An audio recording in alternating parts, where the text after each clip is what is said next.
Yeah, I mean, coming off a tough loss at Auburn, they're number one team in the country. Our guys thought responded well at the beginning of the second half, come back, cut it to two, but we kind of ran out of juice. Didn't think our defense was as good as it was against Baylor. Got a great opportunity again here tomorrow. I think this is Aaron told me the first time since Rutgers in '09 that the team's played three straight top five teams in the country. So, we're trying to get this one. If we get two out of those three, we'd be in a great spot. It's the first game of the second half of SEC play. So, trying to improve some stuff from the first half of SEC play to the second half. Our defense, main thing that needs to improve. 3-point shooting, needs to come up as well. But, I think we've had some good practices. I think our guys are ready. Last time we played in Coleman, we beat a great team in Baylor, and we've got another really good team in Kentucky coming in, and looking forward to our guys having a chance to compete against another top five team in the country Saturday. Thank you, Coach. We'll go ahead and start with questions. Let's start with Austin Hannon first. Hey, Coach. I mean, just watching Kentucky this year, the Wildcats kind of go how Oscar Tshiebwe goes. So what's your fear and what's your plan on limiting his inside rebounding and scoring? Yeah, I mean, he's the best rebounder in the country. I think if he averaged 15 rebounds a game, it'd be the first time somebody in college basketball did that, if somebody told me correctly. So one of the best rebounders in the history of college basketball for that. So we're going to have to box him out best we can. We're going to have to get five guys in there to help rebound. It's not going to be a one-man job. Charles has a little bit of length on him, but Tshiebwe's obviously stronger, got a thicker base. I think Rojas has got some toughness to him. Noah Gurley does a decent job boxing out. It might be one of those deals where, the guy boxing him out doesn't get too many rebounds. Some other guys got to come in and get him, but we got to get five guys in there and do it. Great job with team rebounding. And then the other issue is, he rebounds it on both ends. So we got to figure out a way to get some offensive boards too, because he gobbles up so many of their defensive rebounds. And offensive rebounding has been a big part of our offense here this season, with us not shooting as well as we'd like to. So we've got to get the rebounding figured out as a team, because he's the best rebounder in college basketball this year. Charlie Potter, go ahead. Hey, Coach. This is a little off topic, but just what was your reaction to the new the plans for the new arena, and how much input did you have in some of those? Yeah, I mean, I'm super excited. When they interviewed me, they told me they were either going to remodel Coleman or build a new one. They'd showed me some designs of what the new arena may look like, and I didn't have a whole lot of say in much of it, but engineers and administration, all that, is going to have a whole lot more say with that, with kind of the premium seating and all that. But I'm fired up. It's going to be, looks like it's going to be the best arena in the SEC. We've got a couple new ones here recently. Ole Miss is nice. We just played in one of the nicer ones in Auburn. That environment's the toughest environment we play in the SEC. So, ours is going to be just a little bit bigger than that. I think it's perfect. Get students right on the floor.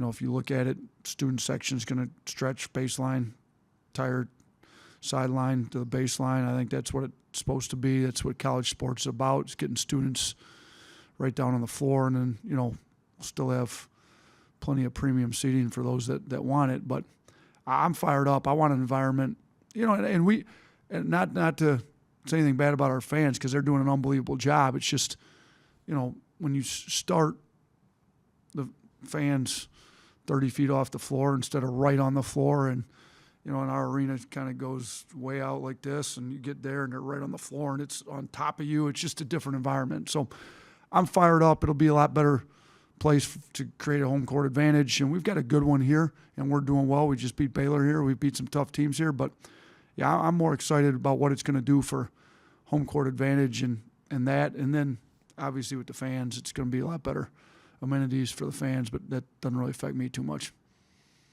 Mike Rodak, go ahead. You mentioned kind of the rarity of playing five or playing three teams that are top five in a row like this. Just how do you fight the mental fatigue factor with your players, just having to ramp up mentally for each of these games over and over again? Yeah, that's a good question, because we've had a lot of, we've got the number one strength of schedule in the country. We've had that. I'd like to say that didn't have anything to do with some of the losses we had to inferior opponents, but maybe it did with just having to be that on mentally every game. I think you got to be smart. We played Tuesday, game Wednesday off. We had a good practice Thursday. We went short today, trying to keep them, and we went in the morning. So they've got, they don't play until tomorrow evening. So, and I think more of it is we just got to focus on what we have to do for, like right now. Like if we're looking forward to the next week too, let's just focus on the game at hand, focus on practice at hand, and just be smart with not overdoing it with them. But and you really got to look at it more as an opportunity than no. Like this is an unbelievable opportunity to play 3 top 5 teams. People talk about building resumes in college basketball all the time. Well, we've got a pretty good resume right now. I think we're either number 1 or number 2 with top 25 wins. I think us and Marquette are right there.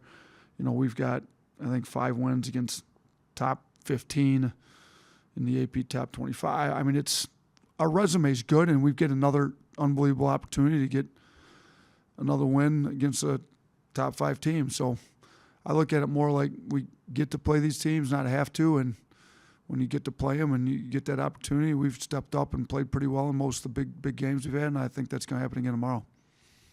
Max Donaldson, go ahead. And kind of on that topic there, when you get to the tournament, you're going to have to play kind of a stretch like this sometimes. We playing 3 really good teams.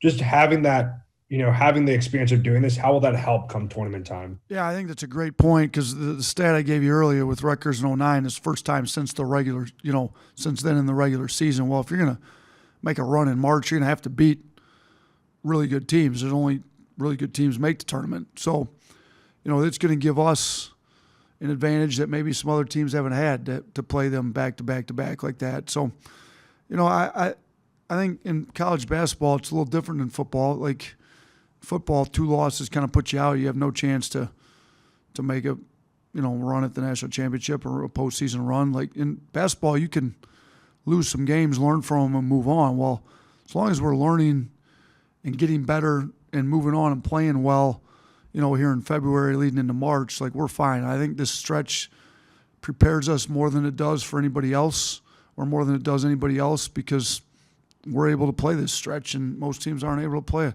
stretch of games like we've been able to play. Jerry Tipton, you're next.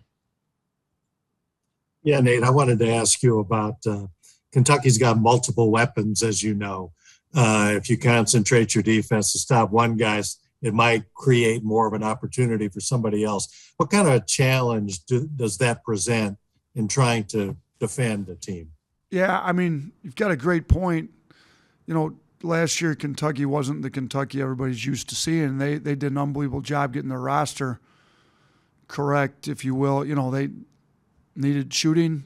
Shooting was an issue with them. They went out and maybe got the best shooter in the transfer portal in Kellen Grady. They needed some toughness, and they went out and got the toughest guy in college basketball, arguably, and Sheboy, he's leading country in rebounding. They, needed a breakdown guy. They went out and got one of the best breakdown guys in the transfer portal in Wheeler. So they and then add that to the guys they already had that they retained, and Brooks and Mintz is shooting it really well off the bench. They've got a lot of really talented players, and they kind of did it, through the transfer portal, kept the guys they wanted to keep. And so with us, we're not able to, can't just say you're going to shut down Sheboy.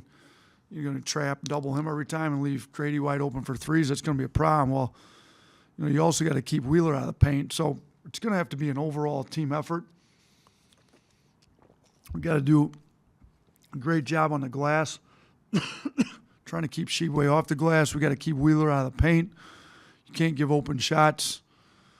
To Grady. Brooks is kind of doing a little bit of everything. Ty Washington is one of the best freshmen in the country. He does a little bit of everything. He can play the point. He plays off the ball. He's real efficient. He's playing well. So they've got a great starting group, and then they bring in, they've got guys coming off the bench that would start for most teams in the country. So they're deep. There's a reason they're top 5 in the country. There's a reason they went into Kansas. Most people don't go into the Fog and beat Kansas like they beat them. They beat them soundly. They were clearly a better team. You don't do that without a roster that's one of the best in the country, and we understand that. We're going to have to play really well tomorrow. Okay, we got 2 more questions left in the queue, so we'll finish with these 2. Let's start with Katie Wyndham first. Coach, you mentioned that going up against a good rebounding team like Kentucky, it's going to take all 5 guys, on the floor rebounding at the same time. But what maybe are you kind of hoping to see out of your bigs tomorrow in this matchup? I don't know that any one of our bigs going to out rebound Sheboy. I mean, he's got multiple games over 20 rebounds. He's averaging 15. Those are ridiculous numbers. What we need to see him do is battle, fight. I mean, if you watched him play the Vanderbilt game, I thought the Vanderbilt bigs did a really good job, not backing down, staying in there, fighting with them, being tough. Our guys are going to have to do that, and then we're going to have our guards come in and help rebound the ball. Like, we've got athletic guards that are quick to the ball. They're going to have to get it, but our bigs are just going to have to battle, fight, box them out, try to keep them off the glass, and just do the best that they can. But we're not asking for our bigs to be perfect. I mean, what are we asking for Sheboy to get 0 offensive rebounds? Like, that's not going to happen. There's going to be some offensive rebounds he gets because he goes so hard, and we're going to be out of position, and we had to help. But the other thing is, we talk about what our bigs need to do. Our guards have almost as much to do with this as our bigs. When our guards get beat off the dribble and our bigs have to help, like, now we've got issues. Now we got a guard boxing out Sheboy. That's a major problem. Like, we can't be getting beat off the dribble very often. And it's a challenge because Wheeler's one of the best blow-by guys in the country. So we got to do an unbelievable job on Wheeler so that our bigs are not having to help and then opening up, rebounding opportunities for Sheboy on the offensive end. All right, we'll finish up with Charlie Potter. Coach Cal made it sound like they were going to be able to get out of Lexington, but have you been able to communicate with him given the weather? Is everything still, on plan? Yeah, I haven't talked to him personally, but our administration's talked to theirs and our operations people with theirs, and we don't anticipate any issues. We anticipate them being here for the game. So that the latest I got is that they'll be here. So let me one more thing on it, guys. I know I only got the one question about the new arena. I think for our fans, this is a huge day, and I think it's. I just want to say thanks to Board of Trustees and Dr. Bell and Greg and Chancellor St. John because it's huge in a college basketball environment to have one of these new arenas that you're seeing other teams in our league with the home court advantage that they have. And so hopefully within a few years here, like, we're playing in one of those and we can generate the best home court advantage in our league. Because I think there's other really nice venues, but I think they've got the idea of what it takes to create a home court advantage. So I just this is our 3rd year here. I didn't expect it to be done immediately, but when they told me they were going to get it done, I think Greg's one of the best ADs in the country, and when he says he's going to get it done, he gets it done. And administration, obviously this is phase 1, and they got to go through a bunch of steps to get it there. But it's got us all fired up. The coaching staff's really excited about it, and our fan base should be. Our current players may not get to play in it because they'll be gone by then, but they can come back to an unbelievable environment and support their team when they come back. So the whole program is really, this is a big day for Alabama basketball today. Talking a little trash on the field? Yeah, we get it. Trashing the state with litter? That's terrible. Keep it clean. Keep Alabama beautiful.